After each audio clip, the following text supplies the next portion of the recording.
So it was 25 years ago, this February 5th of that year, that we held our first service. Mike Sullivan and I and our partners at the time, and they really left it to Mike and me. We were really feeling our way then. We had no idea what an atheist church service was like or should be like. I've been to some UU services. The UU is the Unitarian Universalists. They were formed in 1961 when two groups of liberal Christianity merged. These are the Unitarians who reject the idea of the Trinity and just said, no, there's only one God, the Trinity stuff's all crazy. And the Universalists who rejected the doctrine of damnation. In other words, everybody universally winds up in heaven eventually. And I knew and had talked with some UU ministers who were atheists, one of whom pointed out that the UU church didn't really have a set of distinctive beliefs. But the UU services I attended were into woo-woo. I mean, mystical, supernaturalistic stuff, nonsense. One of them had a graphology, that says your handwriting is brain writing and all kinds of crazy things like that. One of them had a program and were pushing alternative medicine, crystal healing and stuff. Plus, it turns out that the UUs have a whole bunch of rituals, blessings and such, although probably not as many as the Catholic Church. I did find a long list of different blessings and rituals that they do. But as I say, certainly not as many as Catholicism, which I was indoctrinated into as a boy. If UUs were doing it right, the NTCUOC would not exist. So, at that time, it just didn't seem like there was any kind of religious home for people like me. People like Mike Sullivan, myself, and our partners, unless they wanted to be dissenters in UU or some other really liberal denomination or non-denomination, whatever a non-denomination is. And of course, the trouble with this would be constantly struggling against the supernaturalism that so many people, even most atheists, think that religion is. We really had deeper concerns. What is religion for? What does it do? How can something good be made of it? How can it be made better than it's ever been done before? Remember, hospitals were once places of pestilence, basically. You went there to die. Nowadays, a lot of people die in hospitals, but you go there to get better, do a lot of good things at the hospital, save lives, things like that. So we really wanted nothing less than to begin religion over again, as I've said from time to time here. Because skeptical atheists, freethinkers, seem to be a great self-descriptive term. A little redundant, thinking is not thinking unless it's free, but free thinking just puts the emphasis on that. We really do have a distinctive approach to religious questions, and I thought, and I still think, that I could see the outlines of what a religion of free thought could or should be. To my mind, it would involve an approach much like that of science, but it really couldn't be science, as Richard Dawkins and some other popularizers of atheism seem to think, because so much of the subject material it's not intersubjective. It's not the kind of thing that two people can look at and agree about. It just doesn't address those kinds of things that science does. But everything having to do with religion and its concerns is still something that people can discuss. They can still apply the method of doubt, critical thinking. One person says, God is a Trinity. Another person can say, well, no, wait a minute, da-da-da. And of course, all that's done amongst the believers is create a lot of dissensions and strife and wars and things. It shouldn't do that. It certainly doesn't do it in science. People can still try to solve the problems and puzzles while maintaining an attitude of humility, a sense of caution, uncertainty, and openness to exchanging any ideas, any beliefs for better ones, or even to hold an awareness of possible answers in mind without committing to any one conclusion. As the 20th century British mathematician and philosopher Bertrand Russell observed, he wrote that great essay, if you have never read it, Why I Am Not a Christian. He said, it's only in mathematics that it's possible to prove things. And even then, you have to do it by assuming something else that's true, assuming the truth of something else, your axioms. Well, after deep study of many written works and other accomplishments in mathematics and symbolic logic, Russell concluded, this is our thing from, what was the year there? It was 2015. That was in the Dallas Morning News. There was a series of those when they used to have their worship services, and then they stopped it. So, anybody here get the Dallas Morning News? Do they have anything where they list the church services? I find that kind of amazing that they don't. Anyways, this is what Bertrand Russell said, and this guy knew what he was talking about. Mathematics may be defined as a subject in which we never know what we're talking about, nor whether what we're saying is true. But let me return to the subject of the very first NTCOF service. Years ago, before then, I had become acquainted with some excellent quotations from the guy on the right there, 19th century British biologist and anthropologist Thomas Henry Huxley, who was, like us, someone who took great interest in religion and philosophy and questions related to that. I found these quotations just were wonderful. They were from a letter that Huxley had written to the British Anglican cleric Charles Kingsley, the guy on the left. Apparently these two were acquaintances, if not friends. Huxley's letter was a response to a letter that he got from Kingsley. That Kingsley had written apparently on the, it was a letter of condolence apparently on the occasion of the death in 1860 of Huxley's 4-year-old son, Noah. I've still not been able to find Kingsley's letter. Would love to do that if I ever can, but Huxley's response was a passionate vindication of Huxley's agnostic atheism. Huxley, by the way, was to coin the term agnosticism 9 years later, 1869. So the first NTCOF service, those 25 years ago, was a dramatic reading of this Huxley's letter to Kingsley. We even hired an actor to do it, in costume. He tried to back out once he read it, realized he was playing the part of this damned atheist. And we prevailed on his professional ethics. He said, well, gee, you know, people play Hannibal Lecter in a movie, you know, they get accolades for it. There's no reason why you can't portray it a different point of view than what you believe in. So he went through with it, and he initially refused to accept his fee, but then he did take the money when we insisted, which we did just to show him, you know, that atheists are good and honest people. Otherwise, we would have just kept the money. Just kidding.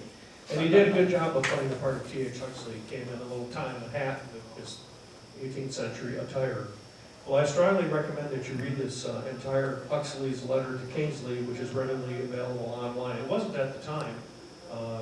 We had it on our church website. I think we may still have another, but you can read it elsewhere.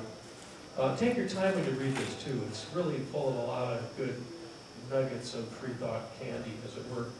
I've always appreciated the forceful logic of the piece, but I think over the years, especially after raising my own children, I came to appreciate more what must have been Huxley's frame of mind at the time. Remember, this was a response to a letter of condolence that Kingsley has written. And I haven't been able to find that letter, but you can kind of tell from what Huxley says the kind of letter it was. And this comes out most in this passage from Huxley's letter to Kingsley. Several slides here. He says, and I'm sorry if I choke up a little bit reading this because it's, to me it's an emotional thing. He says, as I stood behind the coffin of my little son the other day, with my mind bent on anything but disputation, the officiating minister read as a part of his duty the words, if the dead rise not again, let us eat and drink, for tomorrow we die. I cannot tell you how inexpressibly they shocked me. Paul had neither wife nor child, or he must have known that his alternative involved a blasphemy against all that was best and noblest in human nature. I could have laughed with scorn. What? Because I am face to face with irreparable loss? Because I've given back to the source from whence it came, the cause of the great happiness? Sorry, I just can't help thinking of my own kids when I read this. Still retaining through all my life the blessings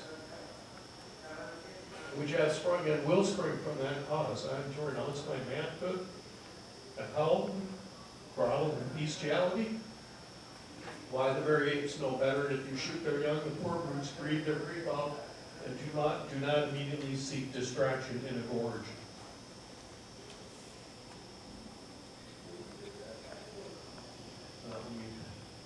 Show that.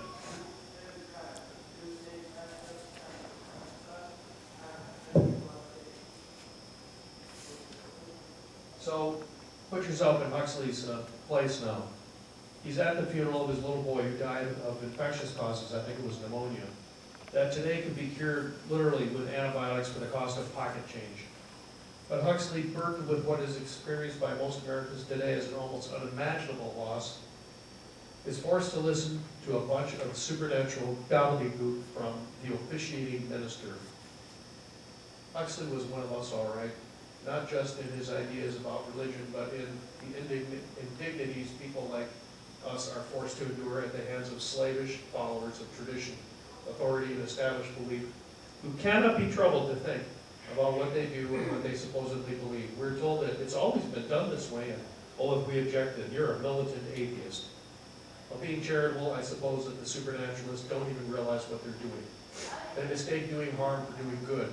They do not grasp the idea, another Huxley quote from another time and place, that logical consequences are the scarecrows of fools and the beacons of wise men. Well, we could go on for a long time just about these subjects, and there are so many more. Place there. We range over the whole world of human wonderings, questions, problems, stories, and the many ideas that help us make some sense of them at our services. And this is actually just a schematic of Popper, Karl Popper, the 20th century Austrian British philosopher, about worlds. He kind of divided things up. This is a very useful and nice way to think about things. World 1 at the bottom there, that's the world of objective reality that we share. And up at the top left is world 2, that's the qualia, your mental internal world that you can't really get outside of your brain. You can discuss it, but words are ambiguous and so forth. But then world 3 is this what we call objective or virtual knowledge, which is when you write your ideas down, they're in books. The internet is part of world 3.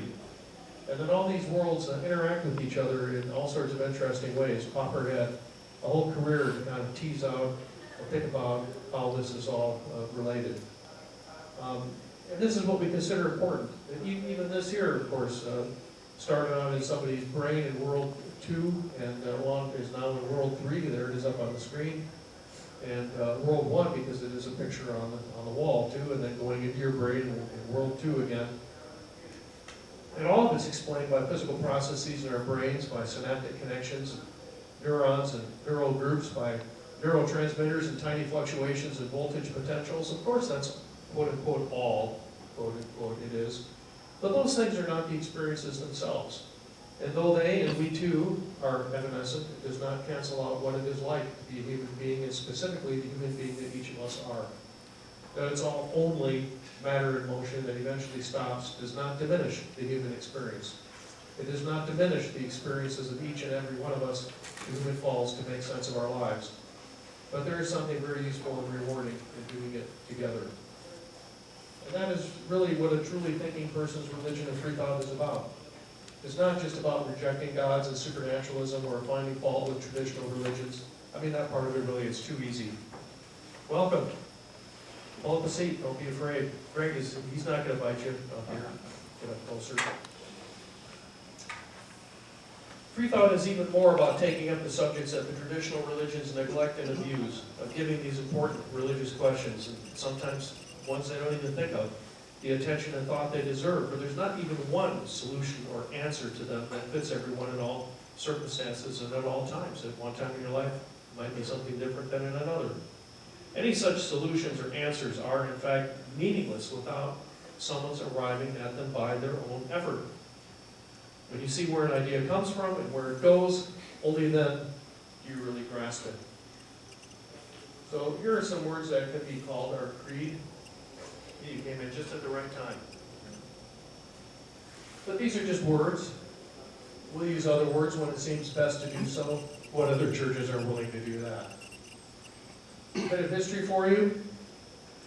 February 2nd, 1709, when Scottish privateer Alexander Selkirk was rescued after being cast away for 4 years and 4 months on this uninhabited island in the South Pacific.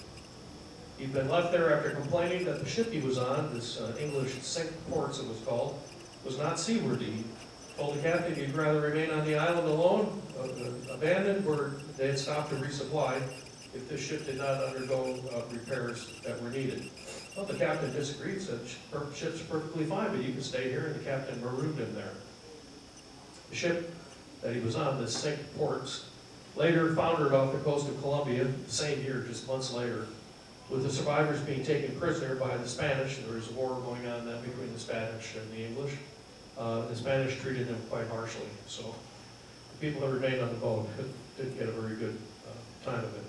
So after his rescue, this Alexander Selkirk, and with the help of his testimony, the owners of the ship prevailed in a lawsuit alleging negligence in the maintenance of this ship and another ship that caused them both to be lost because they were wormy. The reason why any of this matters, that you should care, is that Alexander Selkirk, whose story of survival alone for 4 years and 4 months on this island, was widely publicized after he got back to England, and that was the inspiration for Daniel Defoe's famous tale of Robinson Crusoe, famous 1719 novel, 10 years afterwards, after his rescue. The island on which Selkirk had been marooned here, Masa Tierra, which means closer to land, now as a part of Chile, was renamed Robinson Crusoe Island in 1966. Also, whoop, too fast. It's Groundhog Day. They call it Marmot Day in Alaska. And the Super Bowl is today, of course. Anybody have a favorite team? Chiefs. Yeah. Well, I just hope Kmart beats Target this year. Hey, when was your first service? Was it on February 2nd? February 5th. Okay. Yeah, 3 days from now. But it's still a birthday. Yeah, it's the First Sunday. We go by the, there are holidays that are related to the day of the week and how many days after the full moon and stuff like that. Yeah, exactly. So ours is a kind of a rotating birthday. Does anybody have a birthday this month? No? Nobody has a birthday this month. Well, if you did have a birthday on the 29th and celebrate. Yeah, that's right. That's right. Yeah, of course, that's always been an interest of mine because of what I do for a living. Yeah. What would you tell people? When's your birthday? And here's a clever answer that they would have. And I've told the kids that are born on that day. I was born on the day after February 28th. Oh, you were born on March 1st? No, I was born the day before March 1st. Make them figure it out. Anyway, these two people were born on February 2nd. Ayn Rand there on the left in 1905, and our own Texas Senator John Cornyn was born on this day in 1952. So you go online and send a happy birthday wish to John Cornyn. Tell him that he should fight more for state-church separation, which he won't, but it doesn't hurt to ask. Well, a lot of effort goes into our monthly service. Each is original and unique. If for some reason you don't like today's, come next month because it will be totally different. Please let us know, though, how we're doing and how we might do it better. Even better, help us do it better. I don't have to be the only one up here talking, but, I developed this material and try to make it something that's worthwhile rolling out of bed on a Sunday for. So don't leave church to the supernaturalists. Several of our members, Don has, John, you have. You need to get Edwin to give he's a professional psychologist. You need to press him in the service. He could probably give us some really cool stuff. But they've all presented. It could even just be a short poem or a reading of something that you come across with a little commentary. Look, I put up that extended quote. It only takes a few minutes to go through something like that if you come across something. Anything that strikes you as, wow, this is cool, this is interesting, probably will strike us the same way. There is other things going on every month as well. We have game night every Friday at the IHOP at I-35 and Northwest Highway. I'm told that Terraforming Mars is popular now among our regulars, and your regulars raise your hand so anybody else can comment. Yeah. So if you have any questions about what that's like, you can go ask them, but I'm not really allowed to say more than that because I'm told that what happens at game night stays at game night. On non-first Sundays of the month, we have our salon, which is just an unstructured discussion conversation over breakfast beginning about 10 a.m. Some of us come with certain things we want to talk about. Oh, what about this in the news? Or have you seen this movie? And that's always fun. Kind of impromptu, getting people off the top of their heads to respond. This is at the Embassy Suites on Bass Pro Drive, just a little ways northwest of here. The food, they have free breakfast for the people who stay overnight in the hotel. They have made-to-order omelets and all sorts of things, but you can actually just buy the breakfast. What do they charge, Mark? $20? Well, $19, $20. But I think every once in a while you go up there to pay and they go, oh, forget it. So you just, it's like a casino. You might or might not get a free breakfast. It's too much work for them. So So this is all on the back page of the bulletin, which of course, if you lose yours, is also available on our website. Not this month, so that won't be available on the website yet, but previous months, it's all on the back page there. Well, we can always do more, but it takes people to come up with ideas, and what is more important, to put the ideas into action, so give this some thought. Could be a one-time event of some kind. We've had a book club in the past, and we just need somebody to take charge and run those kind of things. You have your own little interest group in the NTCOF. Nobody's gonna tell you how to do it or what you have to do. Many things are doable. The point is, you are this church, and I encourage you to think of how you can make use of it to do good things for yourself and the rest of us. If you think, like most of us, that there's something seriously wrong with the traditional religions, then, be the candle in the dark. Don't just curse the darkness. You can put your free thinking into action and enjoy the rewards of helping in some way to push the world in a better direction. And that, after all, is why we're all here. And what about June and September of this year? Well, last time I said that I thought we'd be able to get this room for the second Sunday. It turns out both first and second Sundays, and I guess the Saturdays as well, the weekends are just all blacked out. So we really need to have a different venue unless we want to go to the third Sunday and have the service bunched up and spread out respectively so much. I don't think that's very doable. Kit had an idea that maybe we should rent a pavilion at a local park. I don't know what parks are around here. But we get the June, first Sunday of June service could easily be a picnic outdoor service. That might be fun. The September first September Sunday might be a little bit too warm. I heard from Merlin, who I sent a copy of the bulletin to. He said, well, check out the DFW has a bunch of chapels at the terminals. And I guess there are two of them that are outside security, so you don't have to go security. You don't have to have an ID and a boarding pass and all that sort of thing. So I did go online and email that chaplaincy and asked if they allow area churches. Contradiction there? Actually, it's just a room with a bunch of stuff. If there's, I think I saw some pictures. It didn't look like there's a whole bunch of God stuff all over, but hey, we're trying to do religion right. Oh, well, I don't know. I just asked whether or not you allow any area churches to have services there. So it'd be up to them to look us up and say, oh, you're not a real religion. Sorry, we are a real religion. Even the Texas Supreme Court said so. So we always need volunteers. Ken has not really needed too much assistance with the child care. We haven't had children in a little while here, but never know. We always offer the child care. Just pull that curtain in the back there and entertain kids, and that's really as simple as what it is. Just show the kids a good time, give them a sense of what it's like to be free thinkers. Age appropriate, of course, but if you get kids in 5th, 6th grade, they probably need a little help and advice as to how to get along with believers who might not always want to get along with them. Can you say a little bit more about the court decision? Yes, we were originally rejected for a tax exempt status in Texas because we don't believe in God. The organization called Americans United for Separation of Church and State got involved. They were already helping the ethical culture of Austin to also overcome this problem. At the time, the state of Texas was even going after Unitarian churches because they weren't preaching God enough, I guess.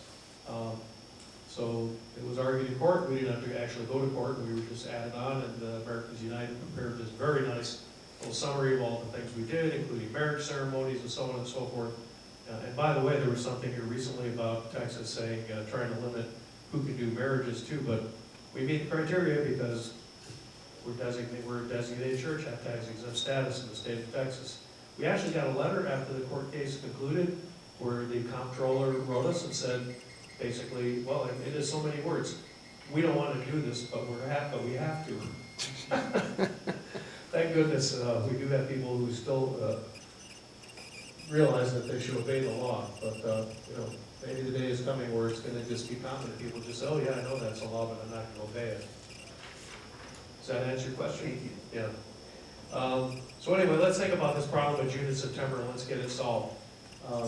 There's a hotel just to the west of the old Comfort Inn that we used to meet, and I've been in there. They do have it's a much smaller little auditorium. It has kind of a little stadium seating where it's sloped. But that would be certainly doable for one service. So are you going to try to call that place, Edwin? I think I checked it out. You did? Okay, well, maybe it's time to check it out again, because that was a couple of years. But anyways, somewhere, not too far from here, basically, we want to remain in a location that's kind of equally inconvenient to everybody. Really,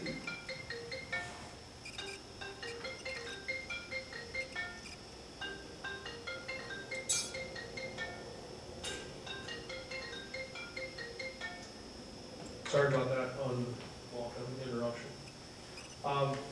I'd like to make sure we do thank our volunteers as well. Edwin, who brought all the gear, audiovisual equipment this morning. Leonard, who usually shows up early and helps us get set up. Kim for bringing our birthday cake, which we'll have birthday cake after we sing happy birthday to ourselves in just a moment. And John Gautier, our Goche. It's some Creole name. And Noel also brought some food. She's brought Turkish cookies in the past and that, so Well, I want to express our appreciation. I think they all deserve a little clap. And then we shall sing happy birthday to ourselves, which, by the way, happy birthday song used to be copyright. So when you see old movies, not that old movies, you always, in TV shows, you would always just hear them sing a few bars and then they, move on to something else. But now it was declared in the public domain by a judge, so we can all legally sing happy birthday to us, happy birthday to us, happy birthday, dear Church of Freethought, happy birthday to us. And it looks like a really good cake back there too. Some of us might have to take some extra insulin, but such is life. So, the neuroscience of love is our moment of science. Of course, Valentine's Day is the 14th, named for a saint of the Catholic Church who had no connection with and nothing to do with romantic love. The symbols of the holiday, besides hearts, are images of the Roman deity Cupid, right? The Greek version is Eros, from which we get the term erotic. Cupid is the son of Venus, and who is his dad? Mars, the god of war. So this is a love and war combination. What a combination. And the only instance when shooting someone is an act of love. Cupid shoots you with his arrow. And Cupid and Eros, that's been a popular subject of painting and sculpture. If you look up the entry on even just on Wikipedia, there's tons and tons of lots of classical art depicting that deity. But you see Christian zealots objecting to the obvious pagan nature of the celebration. Boy, you sure hear about Halloween, right? Have you heard one peep about Valentine's Day? A little harder for them to object. I wonder how many Christian nationalists are buying flowers and roses, chocolates, and yet it's an open secret that Valentine's Day was merely the Roman festival of the mid-February Lupercalia. It's encouraging that Cupid, Eros, and let's not forget the Easter Bunny, have survived all these many centuries despite efforts to suppress, replace, and obliterate them. Nowadays, we have the added satisfaction of knowing that our bodies and brains are molecular machines, Rube Goldberg machines in many respects. Oh, and I meant to pull a slide off and put up a picture of a Rube Goldberg machine, but you know what those are, those fancy, like the old game Mousetrap, where a mouse running in or hamster running the wheel knocks over a candle that burns through a string that drops a weight that causes something else to, that's the way our bodies work. I mean, we're machines, but not very cleverly well-designed machines, actually. So, for example, when we exercise and get winded, that's the oxygen debt that we're trying to repay. That's the lactic acid. That's what it feels like to have lactic acid build up in your system, and especially in your sugars, because of the rapid breakdown of sugars for that quick energy. Similarly, when we're frightened, you feel the effects of epinephrine, also known as adrenaline. So our experiences are the result of chemistry, and the experience and feelings of love are no different. So I think I do have a slide here, just a placeholder yet. Good. So let me toggle over to show this.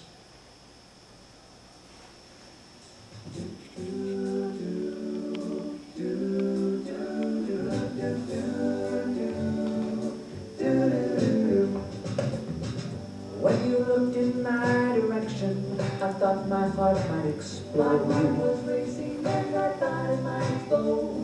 Because my sympathetic nervous system caused norepinephrine to stimulate my sinoatrial node.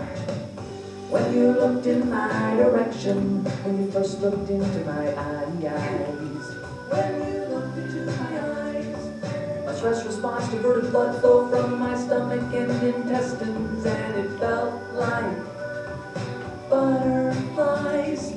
I knew that I wanted to marry ya as my ventral tegmental area sent signals to my nucleus accumbens. And oh my lord, the anticipation of reward, that dopamine starts pumping. I know oxytocin is the potion of devotion. Give me that dose of dopamine. Hold the serotonin still going, growing stronger all the time. I love you, and I'm never gonna change my mind.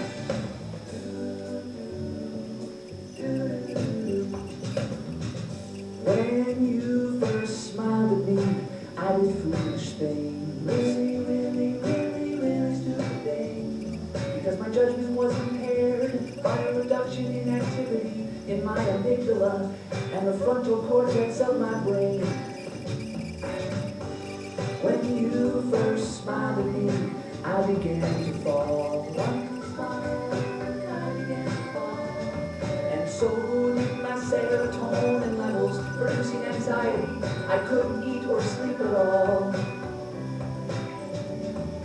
Then a year or two went by with serotonin on the rise, till I was feeling comfortable and calm. Now every single time we touch, I get that oxytocin rush. Our bond has never been so strong. I know oxytocin is the potion of devotion. Dial back that dopamine. Here comes serotonin, still going, growing, stronger all the time. I love you, and I'm never gonna change my mind. Lady, we've been together for a while now, and things are starting to mellow out. But that's okay, because we can get those sparks of dopamine back by experiencing new things together. Oxytocin is the potion of devotion. A little bit of dopamine, a lot of serotonin, still going, growing, stronger all the time. I love you, and I'm never gonna change my, never gonna change my, never gonna change my mind. Happy Valentine's Day from Stump Bear, NPR's science show. Subscribe to our channel and send this video to someone you love. Pretty cool, huh? Yeah, that's good. That's good.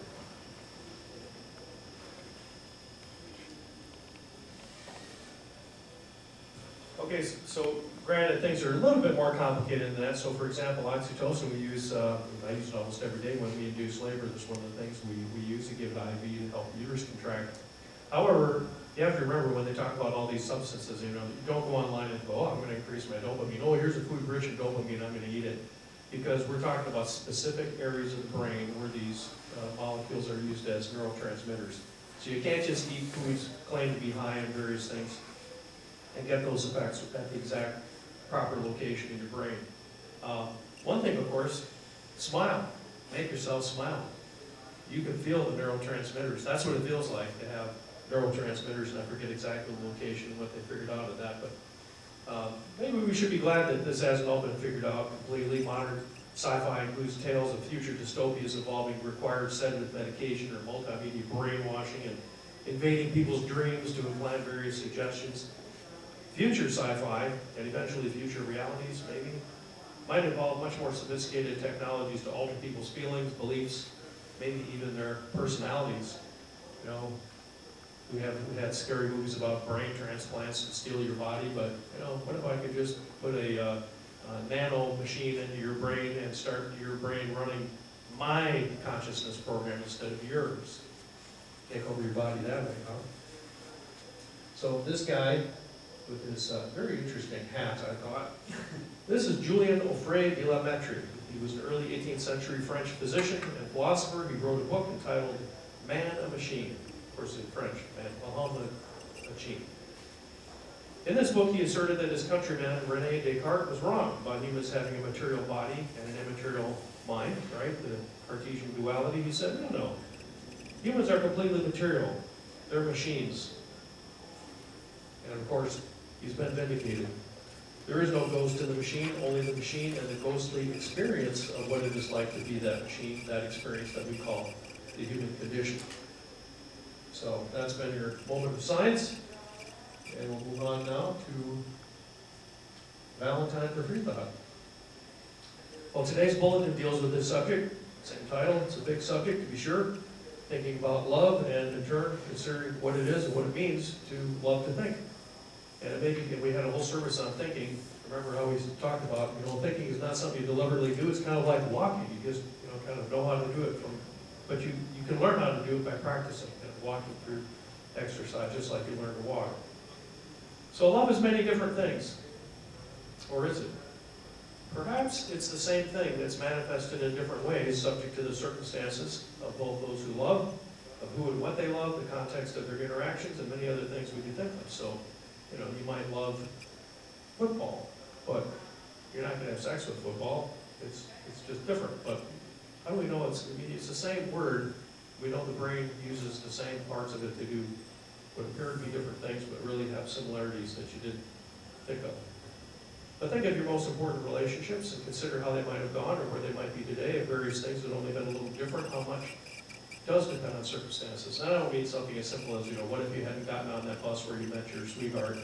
But what if you met the other person when you were still in the frame of mind that you'd been in only a few hours earlier? That sort of thing.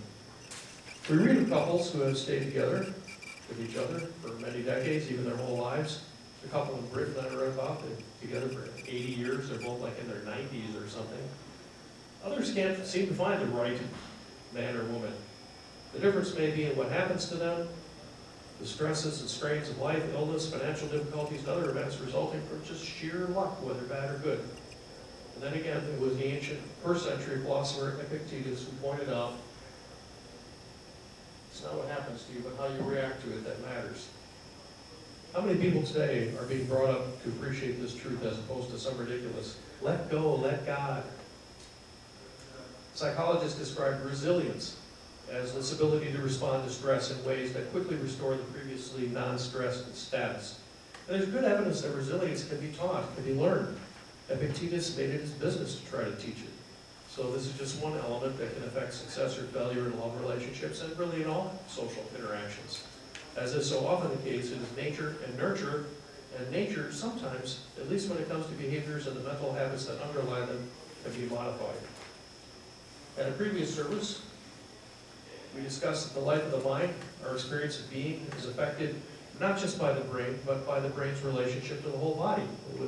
Think of the things that were in that video there. And this is reflected in our behaviors as well as our language, much of which is built up of metaphors, often related to not just how our brains work, but how our bodies work. Why do we use this word understanding to mean what we mean by it? What does what we mean by understanding have to do with being under, as opposed to over, besides, or some other relation? And what does it have to do with standing, as opposed to walking, sitting, or lying down?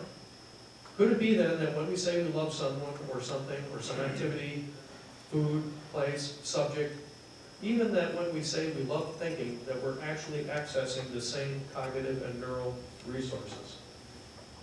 So, another video to show you. See what you think after you see this, now that you're kind of primed on this subject.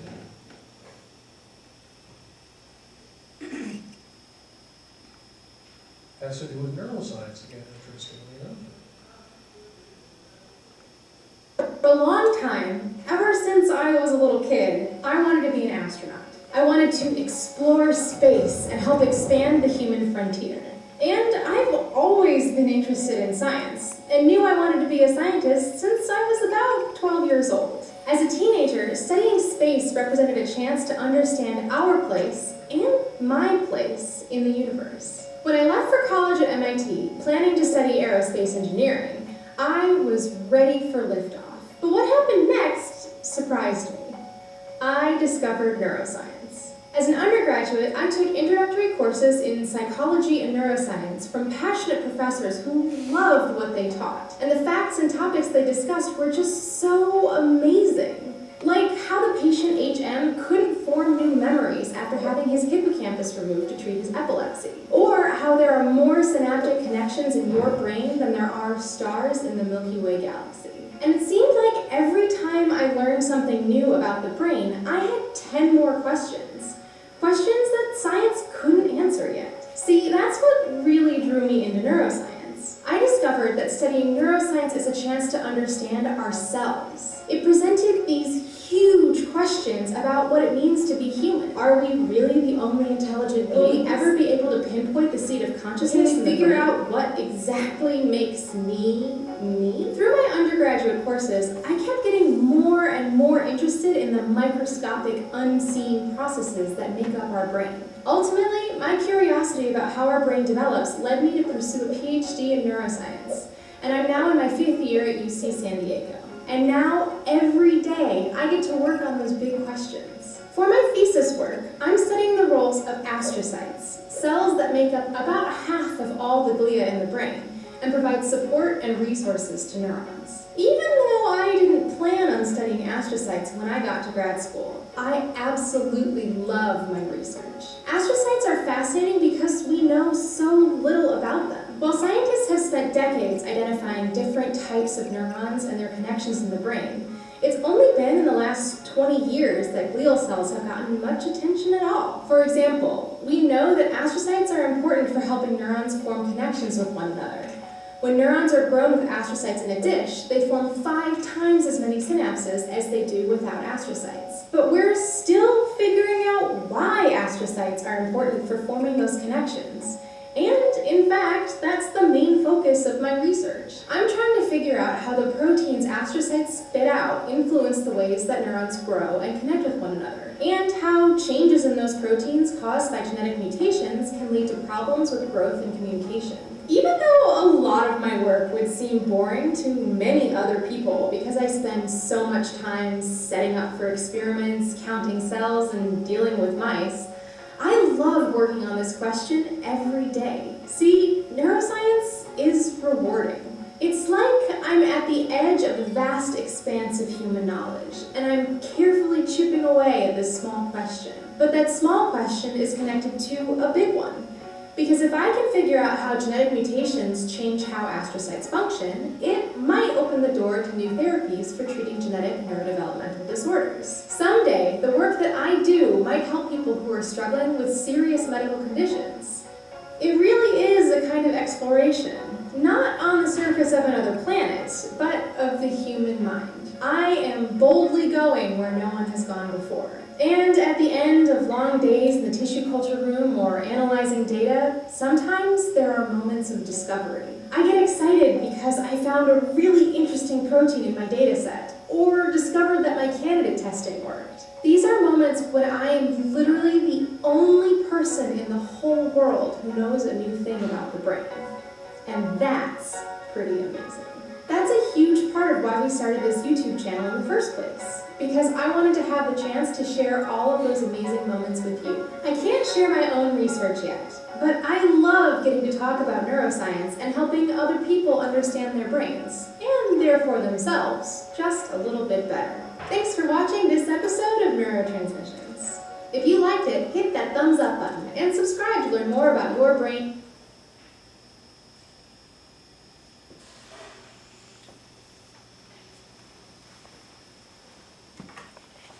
I think you probably got a little different message out of there than somebody who's just watching that de novo, right?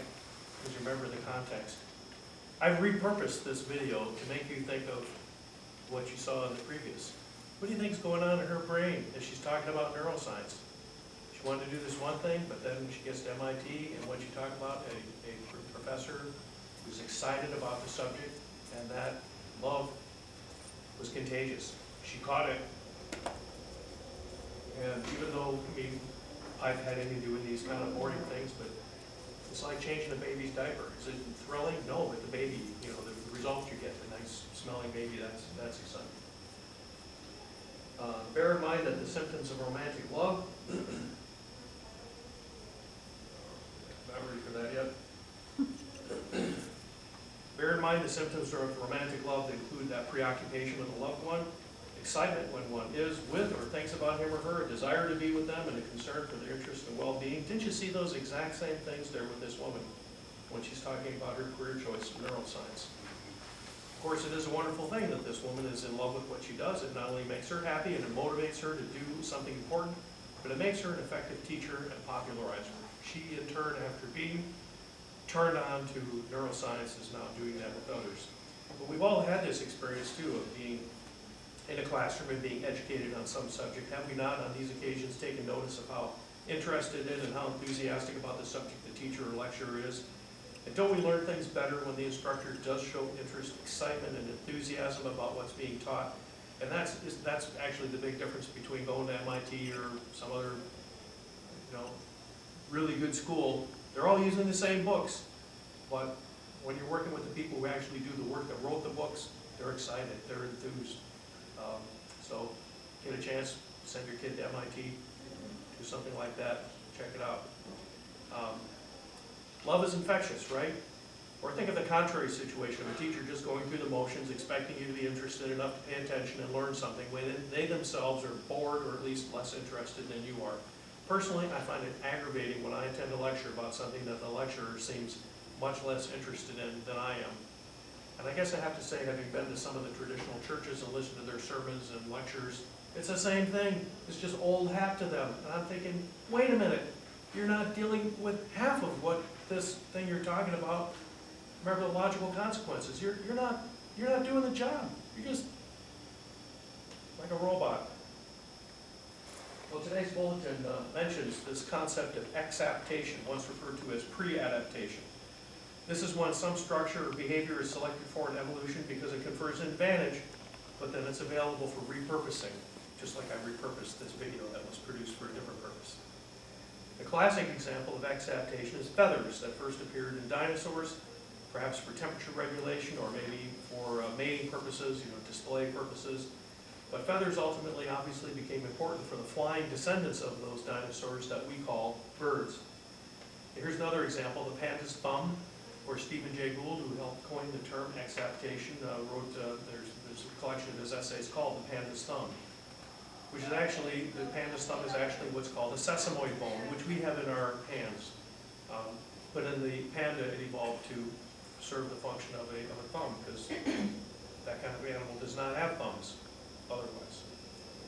So it might be that the ability to become interested in, devoted to, and even obsessed with animals, objects, sensations, experiences, activities, places, subjects, and even ideas is an exaptation of a previously evolved ability to form strong and durable social connections, which probably served our distant ancestors in the cooperative care and protection of the young and other important activities like hunting.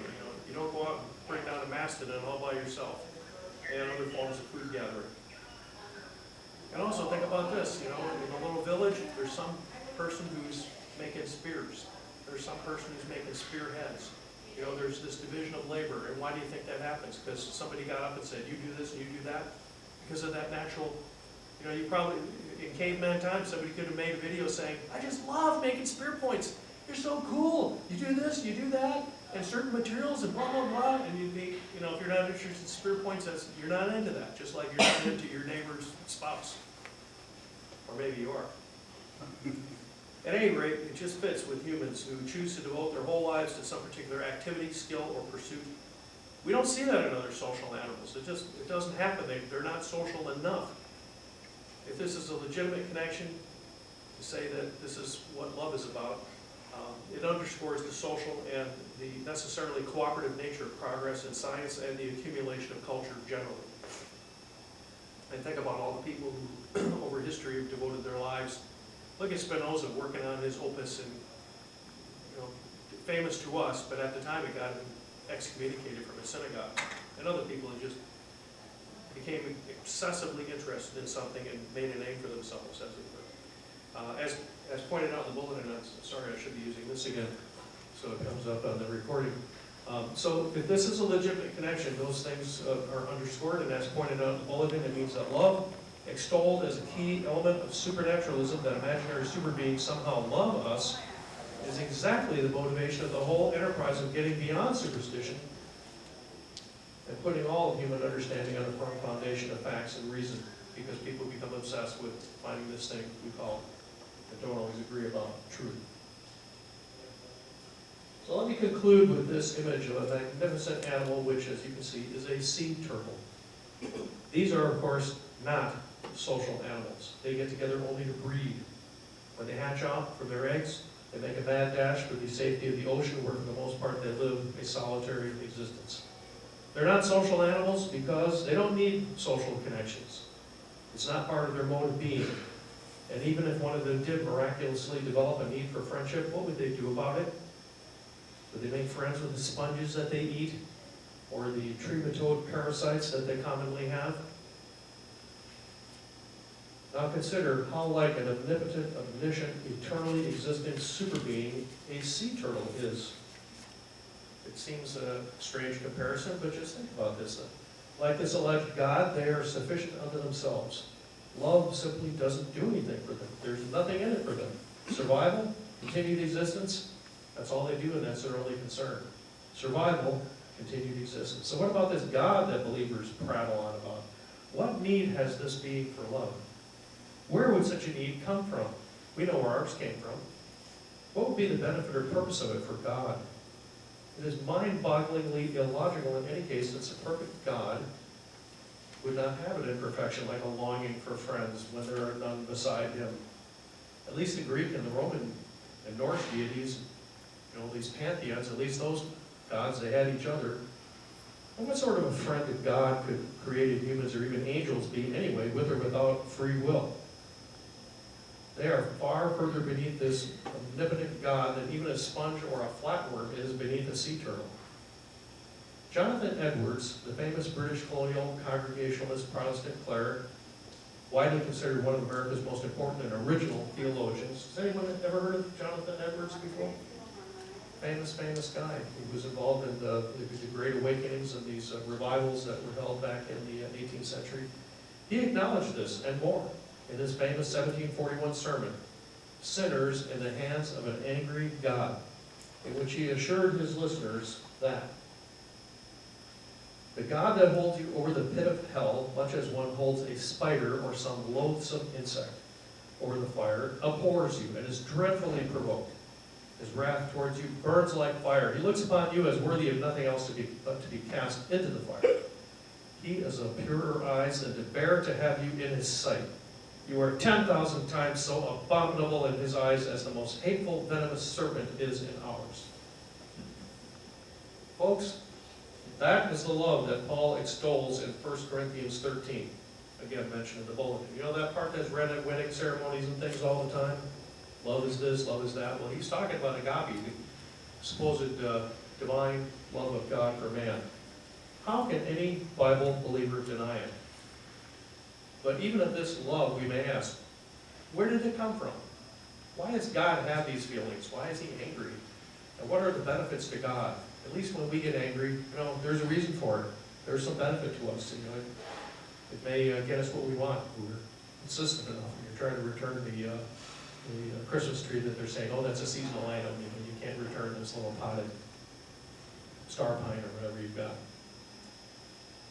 And with the most foolish human we can think of, or at least one also intelligent enough to be capable of doing it, deliberately make loathsome spiders and serpents that they knew beforehand that they would abhor and think deserving of nothing more than to be cast into eternal fire? Would any human do that? A stupid human?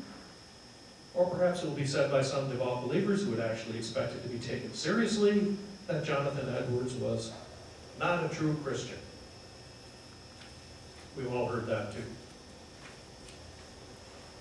So it's because we love these subjects that we go on about them, turn them over in our minds, try to make sense of them, or try to make sense of why other people are not interested in making sense of them. It's a huge exploration, not like walking on the surface of another planet. Well, in some ways, it is like walking on the surface of another planet. What are your thoughts, reactions to this? Yes, Tina. I find it interesting the two terms of, oh, I think we're small enough, I don't know. No, because it's being recorded well. I think we need to also consider the difference between like and love. Now, so many people say, I love God. They don't say, I like Him. So what's the difference there? Now, love to me is kind of something that no matter what you do or whatever, I will continue to hold you in my heart with compassion or whatever. With like, it's judging you on the merits of who you are in how you relate and whatever, which I feel like in many ways is more valuable to say I like you as a person than to say I love you as a person. But when I say I love you as a person, I'm probably going to be excusing anything you do because I have something that goes beyond like, that is kind of a supernatural type of thing, that I'm not judging you for what you do or don't do, that it's just free. And I kind of have a problem with that when I hear people say, they never say they like Trump, they say they love him. So this is more of a godly type of thing, I think, than as an individual as to how we respect or judge someone on the merits of who they are. Anybody else? Like versus love? Of course, the Greeks had 5 different terms for love, including agape, which is the divine love of God for man. Is it just a matter of intensity, or is it a matter of liking certain things? Like, I like your haircut, I like that dress you're wearing, but maybe you don't love the person who's wearing it. Yeah. One, Greg? Pass it to Don, or? Okay, my feelings on what you're saying, people that love God believe that God loves them because of their personal, like He's a part of them. It's kind of like your children are a part of you, so you love your children. I think it's a lot stronger for people that believe God is with them at all times, that they believe in Him. So, I've always been interested in, hearing, I don't know if it's just evangelicals, but, you hear, hate the sin, love the sinner. And I've never understood that. To me, it's sort of a bastardization of the term love. It's like, okay, so you love me. You love me enough to, punish me like you're a parent, and I'm an errant child, and so you show your love by issuing punishment. So I've always felt that that's it's really a condescending dichotomy that's being placed there. So, but I mean, in terms of like versus love, I think I agree with you that the idea of love is that you love unconditionally, and whereas like is based on certain properties that person is, or that thing is expressing at that particular time. Today I like the Kansas City Chiefs. Next year maybe I don't so much. Maybe they changed and I don't like them.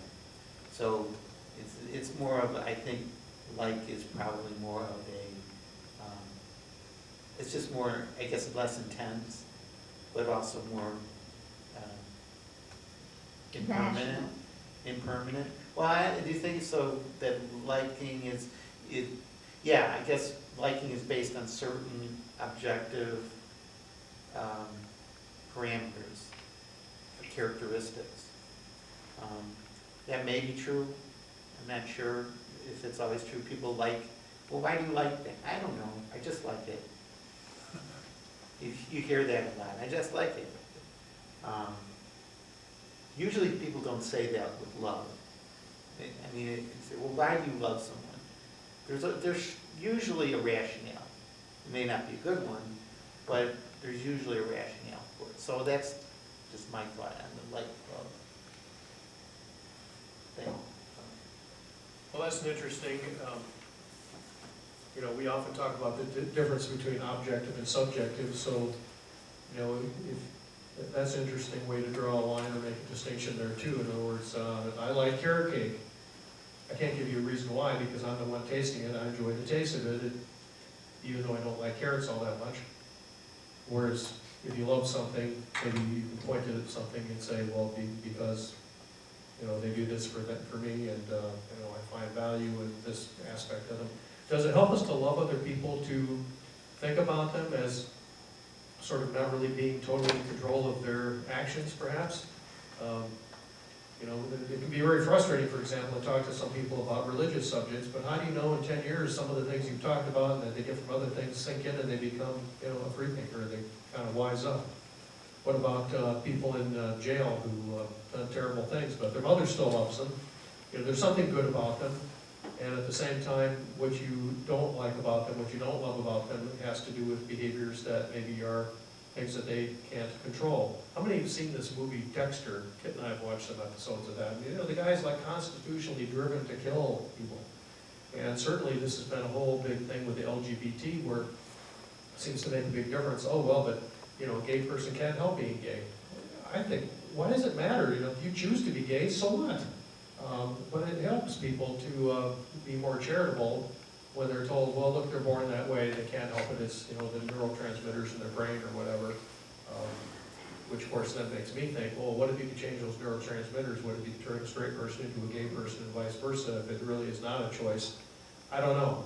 Unless you walk a mile in their moccasins, so to speak, you're not going to know. By the way, you should all walk a mile in somebody else's shoes, because that way you're a mile away and you have their shoes. They can't catch you. Any other thoughts on that? Like and love, that's a real difficulty. And I want to say something. yes, here, How can you, well, first of all, you pointed out something that, a parent loving is her child, child loving parents. So that, we're not talking about that now, are we? could be. Yeah. Okay, In so, other words, strong social connect. Especially when they're on your mind. I mean, I know my kids; they're on my mind frequently. okay. I don't want to have sex with them, but thank goodness. Is it possible? Well, you said, hate the sin, love the sinner. If you know that person is sinning, you don't like what they're doing, is it possible to love that person? Mhm. Yeah, I don't get it. Is it? Really? Yeah. Or do they have redeeming characteristics? I'm not talking about redeeming or anything. The person is killing people, and you love them? What if they're just spending their money? What if they're just spending their money Yeah, intemperately? what they are robbing They're gambling people. their money and asking to borrow money from you, but They're otherwise taking they're advantage of other people, they're doing this and that, and really despicable things, and you don't like what they're doing? But they may be very Do happy you- people who take you out to lunch sometimes. But do you still love them? Yes. Yeah, biologically, see, I'm not how a so parent sure. can love their kid that's I think there's criminal. a breaking point. There is a simple dislikes that you may, depending on what you are, who you are, where you're coming from, what you are, you may just forgive them or just kind of okay their behavior. Or I can change them, behavior kind of behavior. But there must be a breaking point. No. That, no, you mean the guy is unlikable this high and you still love him? It depends Okay, on, that's- like you that's said, rare. a parent. A That's parent rare. loves a child unconditionally. We're not talking about that, I'm distinguishing that. Okay, I seem to hear you saying that there are some people who you might otherwise love, but their behavior causes you such pain that you don't want to have any part of it. Where is your breaking point? Yeah. Where do you say, this is it? Or maybe it's, I'm breaking this, I'm not gonna go back, I'll forget that love, whatever. I'm pretty sure there's a breaking point with likes. but remember what the Epictetus quote, not what happens to you, but how you react to it. Sometimes Well- we have to learn not to be offended by behavior of other people that we don't approve of, because that's just them. Okay, here's one more monkey wrench into it. What about your hormones? Right. You're a slave to your hormones. Can we say that? Except I can change your hormones, and I'm changing them right now by talking to you. Exactly, but what I'm saying is, still, my feelings are a result of my hormones. Because why do some people feel outraged, the others feel, no big deal? We react. But the reaction, is it really in your control? Is it always, or are your reactions always in your control? Or are your hormones directing your reactions?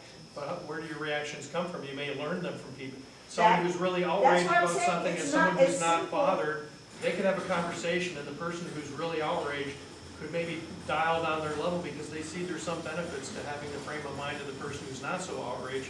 Meanwhile, the person who's not so outraged is thinking, that person who's really outraged, they got reason to be outraged. Maybe I should be more outraged. So maybe maybe there's some evening out. We're all interacting and affecting each other.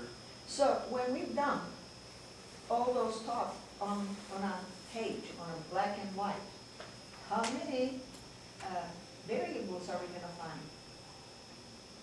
Are we going to find, well, hormones is one. How much is it? When and where and who? And then that person has some negative or positive experiences with that issue from their, so what they bring. It's not just the hormones. Then you have your brain connections getting into play. So I don't think it's, well, our feelings, our reactions, our love or hate is not going to be as simple. Maybe in the future we're going to have more mapping, or brain mapping, hormone mapping, then we can have, we can come down a summary of results. But right now, I don't think we're there. I don't think we're even close. May I say something? Sure. We haven't talked a whole lot about romantic love. I think that's what we were talking about. Well, I think we'll That was the first video. That's all we're talking about. I'm talking about one of the things you had up there about when you go through a marriage and you promise to love forever and so on and so forth, and that is the ideal. But of course, it's what she's saying. When is there a breaking point where you dislike so many of the things that love goes away? But it's so much a chemistry, because look at these ladies that have gone into a relationship, and their chemistry and everything, they're so in love and so forth with this guy. And then he becomes brutal to them. And so, so they're put in jail or whatever. But this woman, so often, because of the chemistry, she ends up going back to him, because there's still that chemical something or other that brings her back, because of that something about this chemical that she loves this guy. When you think he's such a horrible person, you'd never go back to him. So sometimes the only way you can explain that is chemistry. But if you can break away from them because they're so dangerous to your survival, you have to totally cut But they them off. do it over and over. I agree, but what I'm getting at is that you can still love the person and wish good things for them sincerely and deeply, hope that they'll change, hope that they'll have a life, but you just can't be a part of it because you nearly die from it. So you separate yourself, but you still love it. This is about Valentine's Day. I kind of know that it's a fake holiday because the heart symbol on all the cards, all the cakes, all the cookies, aren't the true heart symbol of our real human heart. Is that such a awful You're right. symbol to put on things? Do we have to put that shape? And where did that shape come from? So We know. that's a really good point, and really, all it really is, it's a vestige of it's a vestige of a time when various organs in your body were responsible for certain things. Your liver, the bile, and various, stomach, pit of your stomach, all these things were considered to have actual characteristics that generate your feelings. Now we know that that all happens within the brain. So I'm not sure, I don't know much about the origin of the actual, heart, the way it looks, but, Well, Don, don't you think, I mean, back when you were a kid or whatever, You know when, that, right? Where'd you? yeah, my heart, my heart would just start beating. well, fast. when you say that, So it said your heart. when you say the Pledge Yeah, of but he's talking Allegiance. about the appearance, when you draw the heart like that, it's a very stylized, is what you're saying. I mean, that's not what hearts look like. No. On the other hand, a real heart maybe is a little narrower at the bottom than at the top. It is bilaterally symmetric, there's a right hand and left hand, right-handed side and a left-handed side. There's vessels that come out of that cleft at the top, that's where the aorta and the other pulmonary artery come out, that sort of stuff. But, yeah, you're right, it's kind of weird how that is.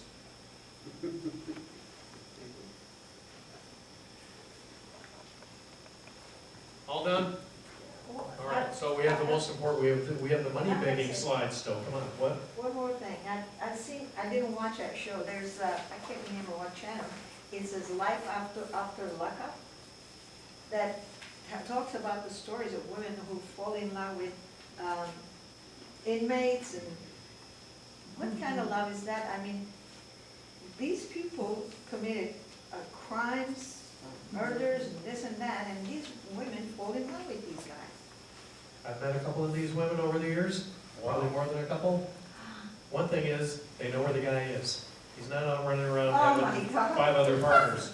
That's a very They know low where he is. level, It is pretty low level, yeah. very low level. And they're definitely, sort of in control.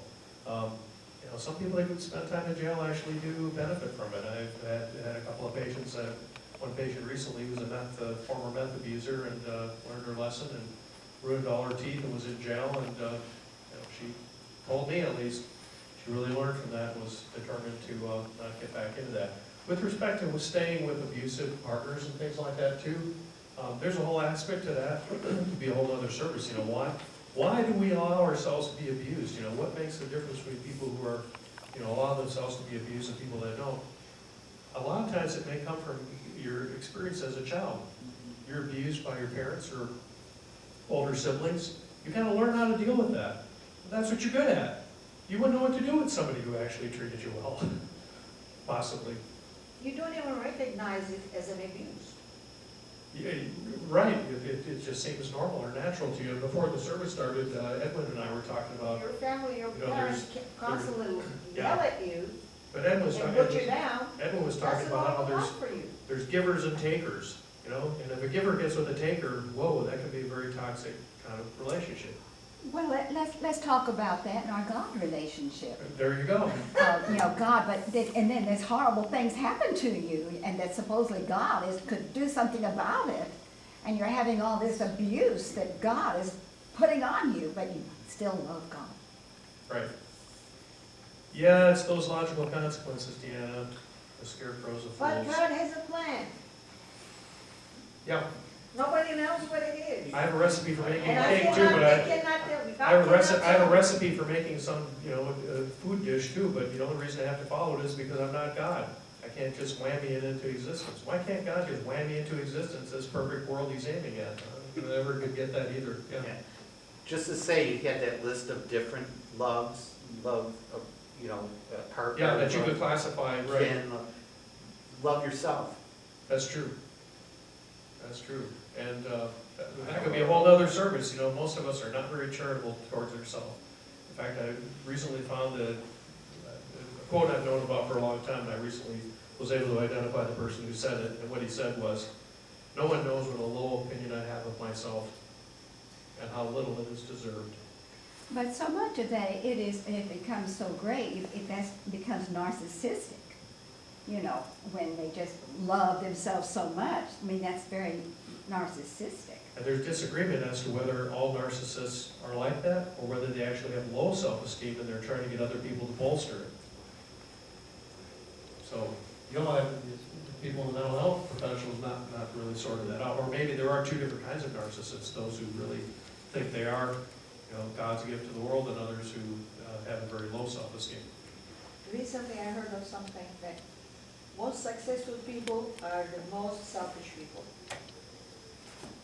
I don't know. You think? Well, again,